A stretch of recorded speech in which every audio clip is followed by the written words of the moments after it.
Hello, it's Cisvolk. Time to enjoy card making with me. In this video I will make two special cards with stitching on them. For that I will be using these stitching border dies and these word dies from ALINACRAFT. During my holidays I have been stitching a lot, so there will be more videos to come with these stitching dies. But for today I will be using this diamond shape. I cut out all possible figures out of white paper so you can see what options there are. In a product video I already showed and told you ways to use this die. If you only cut out the biggest outer shape, then you get this one. With the smaller outer shape you get this one. And when you use the outer two shapes together, you get this one. And you can combine them with the middle shape and choose to use the biggest or the smallest outer shape to cut it. Also, you can only use the inner shape to make a background pattern for a whole panel, but I will save that for another video. For the card of today I will be using the biggest outer shape in combination with the outer two shapes and stack them on top of each other. I already did some stitching, but let me show you what I used. For this pattern I used colored thread that has a gradient in it already. This is DMC floss, which has 6 strings in it. I recommend using half of that, so you will separate it in half. It is quite a long piece you need, approximately 1 meter and 60 centimeters. There are of course different ways to do the stitching, but let me show you the nicest way. Use a blunt needle and thread the floss through it. Then make a knot at the end. It might take some practice to do it this way, but when you wrap the end around your finger and have it roll down the top of your finger, the knot will emerge. And then the stitching starts. We will start at the back side, leaving the end loose for now. Get hold of the knot. Then you go to the next hole and then you thread your needle through one of the 3 strings. The knot will ensure that the thread stays attached. So you don't use the knot to hang behind the hole is too big for that.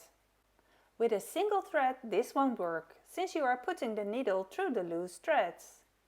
But with a single thread, instead of a knot, you could make a loop where you put the thread through. The embroidery speaks for itself with this pattern. The pattern will look the same in the front as in the back. Be sure the threads are tight and nice and flat next to each other. Be sure not to embroider around the border. However, it could look nice if you do that everywhere, but for now we keep it simple. Anyone can do this. It is even fun to do this with children or grandchildren. For me, this is very relaxing to do. I took a bunch with me on my holiday and just stitched. The hardest part was thinking what colors to use. That is why I liked using this gradient blue threads a lot. If you don't have such threads, you can of course use one color or start and stop every diamond with another color. Next is how to use all these border dies. And because there are so many possibilities, I've split the footage into more videos so I can share lots of ideas with you. I exactly finished the end of the thread at 1 centimeter. Now there is a challenge to attach this end. And also for this there are more ways. You could, and that is the easiest, use a piece of tape to tack it down. Also for starting a thread this is an easy way. Just tape a tiny piece of regular tape on top of it. You can cut off the rest of the end of thread. I also used tape on this die cut as I didn't mind using the knot technique at the time. Try not to stick the tape on top of the holes, because that will be see-through. This will have the end of the thread secure enough until you glue the stitch die strip onto a card. Another way to attach the end is by waving the needle through some strands. We do this at the back of course. Then swirl the short end around the needle like this. The thread is still loose but under the needle. and then put the end of the thread in the eye of the needle. It is a challenge now because my end is so short. When you pull the needle through, the thread pulls automatically and is secured enough. You can repeat this to be more secure, but we will stick this to a panel with double-sided tape so it won't be necessary. To go with the stitching, I will use word dies. These big word dies combine perfectly with lots of cards and for the technique I will be showing you today. And to make more text combinations, I will use some banner text stamps and dies. These stamps I made a while ago. I stamped one stamp and cut it out with this border die. So now I have a pile of banner text to use. This is one big stamp, see, and in one go you have all matching texts. Back to the stitch borders. To go on top of them I made a few borders. I want to glue them together, but before I do that I want to show you something. When you die cut, sometimes you see places where the paper is not smooth anymore. There are small ridges that I don't like. If you don't bother, just leave them like is. But it annoys me. It is probably because of the type of paper I use. Before sticking them on top of each other, I flatten them out a bit with a bone folder. This part is lots smoother now. You can't get rid of everything, but it is a lot better already. The nicest one will go on top. Having stacked a few die cuts on top of each other will make a nice thick border around the stitching. Now I did 2 layers, but you can add as much as you like, in white or maybe in another color, whatever you prefer. Both my cards for today are positioned horizontally. It is missing part of the bottom, but that is perfect for the design I have in mind. I will remove some more. In total I will remove about 2 cm. My stitch die with added layered frame I will glue on this upper panel in a moment, but before I start gluing, let's die cut first. The outer shape of the congrats die I will use to cut a gap in the front of the card. And the text congrats, I will cut it at the same time as the cutout shape, and the white text will come in handy later. These text dies with border die cuts are so versatile and it is nice to use them in different ways. I place the border in position to help me choose where to add the gap for the text. Small pieces of tape help me keep the dies in their position. Let's check with a T-ruler if I positioned this text correctly. Well, that looks nice. It isn't exactly in the middle, but it feels better balanced this way. Now we will die cut this panel. We will slide it through the die cutting machine. We want to have pressure on the least paper as possible. This is how I cut the panel. Only place the top plate on the part that needs to be cut and have the rest hang out of it. This is what you will get. Carefully remove the tape. If you feel like it's going to tear, then blow it with your heat tool. You won't damage the paper that way. Behind this opening we will glue some vellum. It is also called parchment paper. The one I have from Alina is the strongest. It is 155 grams. It is a thick, nice kind of vellum. Let us cut this to the same width as the card. For me the easiest way is to mark off the place I need to cut. We want to cover the gap with the vellum, but also have a nice inside for the card. Mixing measurements with centimeters and inches can be tricky sometimes. Seeing the spot where I need to cut can be confusing when using a guillotine trimmer. Because I marked off the cutting position, it is lots easier. You align the mark next to the blade and you can make an easy cut. Vellum is not to be used well in combination with water, so sticking it can be done best with double-sided tape. I love using ALINACRAFT's tape. They come in various widths and stick very strongly. The tape I use at the moment is 0.5 cm wide. I stick the double-sided tape around all the sides of the vellum. And then I glue it at the back of the gap on the inside of the card. With a sheet of blue paper I will make a border that will show to the front. I could also add it completely to the inside, but that would make my text window too dark. I prefer only a border at the bottom.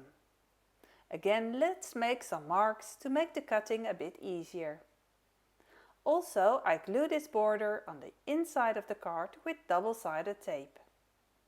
Having only pulled loose the corners of the protective backing of the tape, positioning the border will be easier. And not everything can go perfect in one go, so I don't mind cutting off some white edges of the card.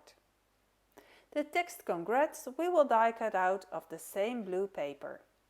And once again, out of white paper. That could have also been blue paper, but I don't have that much blue paper, so white will be fine as well.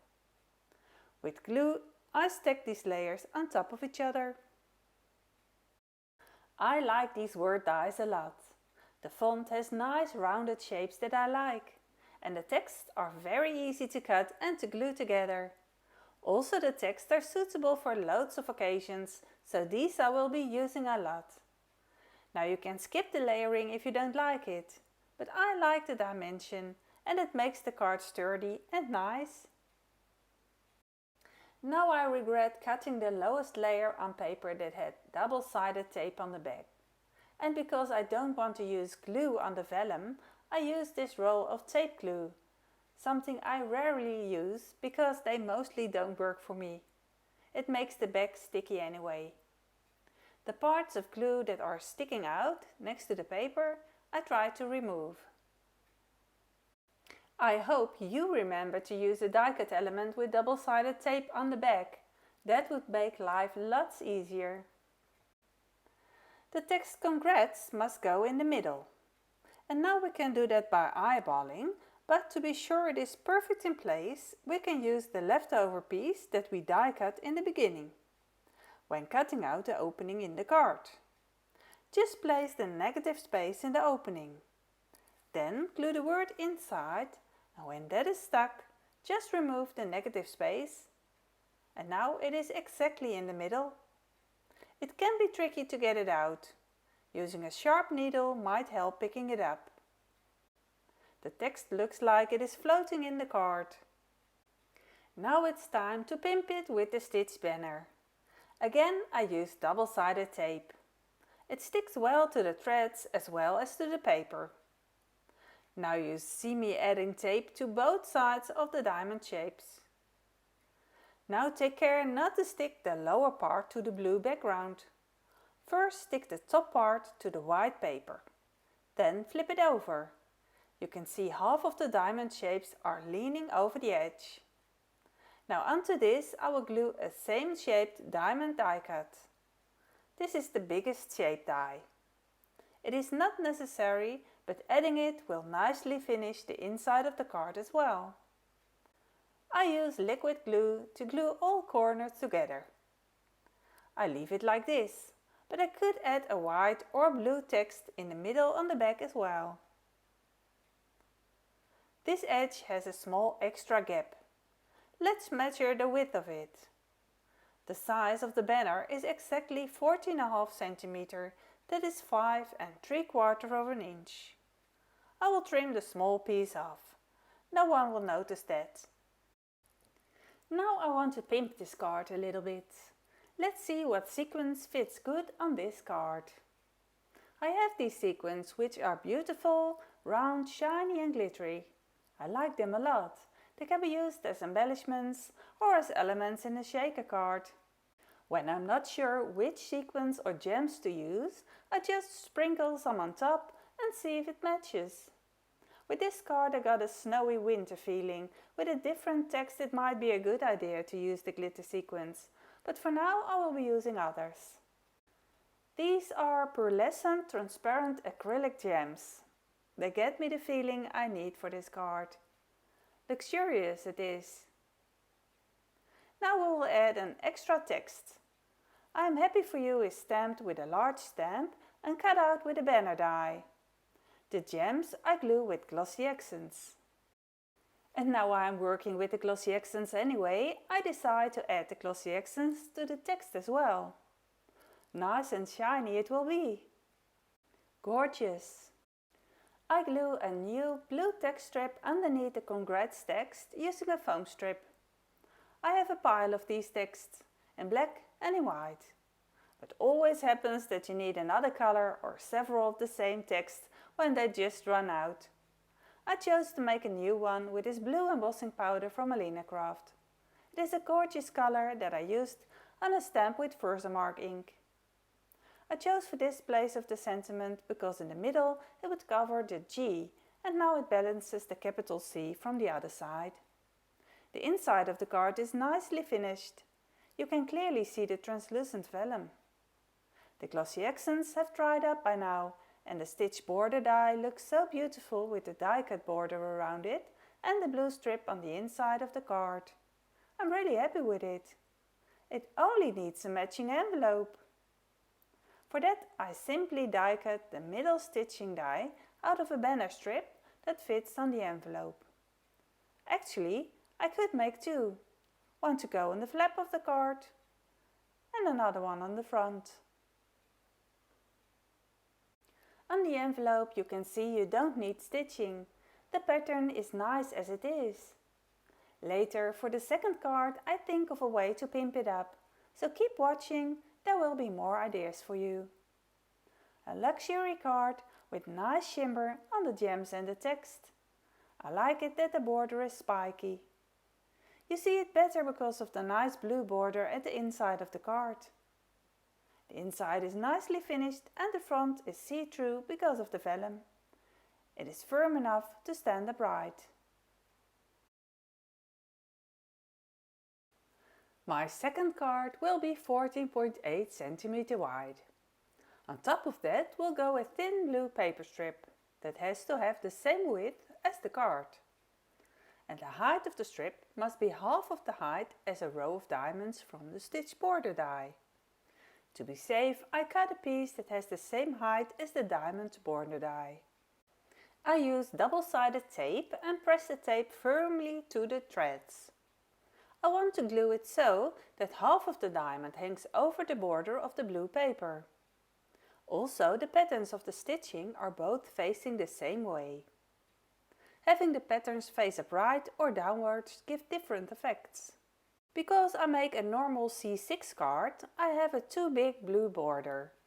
But would this be for a square card, it would be perfect. To make it fit, I cut the blue border to the points of the diamonds. And next I mark off the spots of the actual card where I will glue them later. I only make a mark at the corners of the diamonds at the sides. The places where I made marks will be points to know where to cut. I will cut out the opening of the card. So we will cut off both marks for this card. The first strip will go behind this part, so we keep it. Now you still see the back of the stitching, but you won't see it when the card is finished. And this one also has to be cut off. This piece can be used for die cutting later.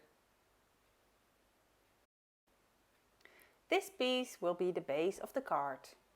Now I take a piece of vellum that has the same size of a card panel, maybe a few millimeters smaller. We will glue those together. Again, I use double-sided adhesive for gluing the vellum.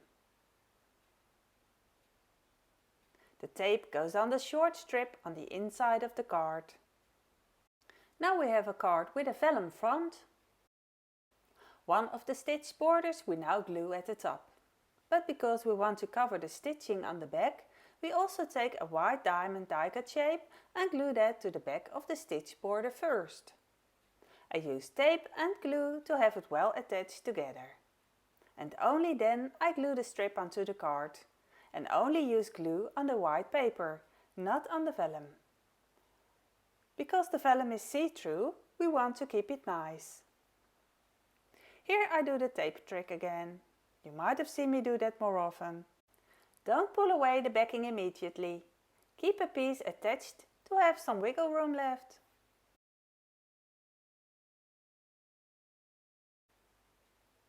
And now you see a nice inside as well. You can, if you like, add again a blue strip to cover up the glue tape behind the vellum. That looks nice. I might do that later on, but for now I will continue with the front. For the front I will do the same thing. But at the bottom we need the white strip for some sturdiness. Add the diamond die cut first to the back of the stitching. Then add the white strip on top of the vellum at the front side of the card. I press the vellum flat to the card and align the white strip at the bottom. Add new tape on top of that white border and stick the diamond border on top of that. Again aligning it to the bottom. I opened the card to see the bottom a bit better. The card is a bit flimsy and I want it to be able to stand upright. Only one blue border won't be enough, I'm afraid, so I came up with something else. I take a white sturdy piece of cardstock and will be die cutting it to fit the back exactly. We want a die cut piece that is cut only at the bottom. The upper points don't need to be cut. We want to keep a plain piece of paper at the top. Watch how I do this. Only the part that needs to be cut must be put under the cutting plate. The rest of the paper that has a die on it but needs no cutting must be run through the machine, but without a top cutting plate on top. This way you get a straight piece of paper with diamond cuts at the bottom. I hope this makes sense for you. Only the bottom that had a cutting plate on it has been cut. I also will make another one for the top. For that one I will place marks first for where to cut and then glue it to the back of the card. I already prepared a die cut text. 2 layers of paper glued together with a layer of glossy accents on top. This has dried already. I didn't want to ruin the card at this point. Adding the glossy accents before gluing the text to the card was more safe. The T-ruler helps me to see if I glue the word celebrate straight. Once it's in the right place, I can press it firmly. Until then, the tape on the back can be repositioned. To go with this text, I also have a suitable banner, heat embossed with the same blue embossing powder. I glued it flat to the card to see all different dimensions. Next, let's add some gems to all bigger stitching holes. It is not necessary to do this, because the design is nice as is. But adding these shimmery pearlescent gems adds so much luxury to the card. The gems reflect the glimmer of all different colors, so they fit perfectly. You can find links for them in the description of the video. For the matching envelope, I decided to pimp it up a little bit by drawing lines on the places where threads could be. The pen I use is a blue glitter gel pen. The glitter gives the perfect shine. You could of course also use a white or silver gel pen or a pencil if you prefer. Here another look at the card. A beautiful stitching design. I am so happy I used the gradient floss for this. The nice glimmer gems on it make it so special. Also the blue embossing and blue glimmer big text is awesome. Here you see how the inside looks. It is so nice to see through this card. The vellum is really sturdy. You can put the card upright. I am really happy with how this card turned out. Actually, I am happy with the both of them. And these are only 2 cards made with the stitch dies. Doing the stitching and assembling a card are 2 different creative things. I hope I inspired you showing both of them. You can do the stitching on another moment and assembling and finishing on another day when you feel like it. I made 2 cards that look the same, but at the same time are totally different. For product information and writing a message or asking questions, you can click below. You might have to click on the word more or any message that was written before you. And thank you for giving me a thumbs up, I really appreciate it. In the top right you can find an eye. There are videos that have a connection with this video that you might be interested in. I also will note links for them in the descriptions. This video has subtitles. I hope you appreciate it and helps you to follow the video better because of them. When you click the CC button, you can switch them on or off. Thank you so much for watching the video till the end. There will be more videos to come, so I hope to see you next time again. Bye bye!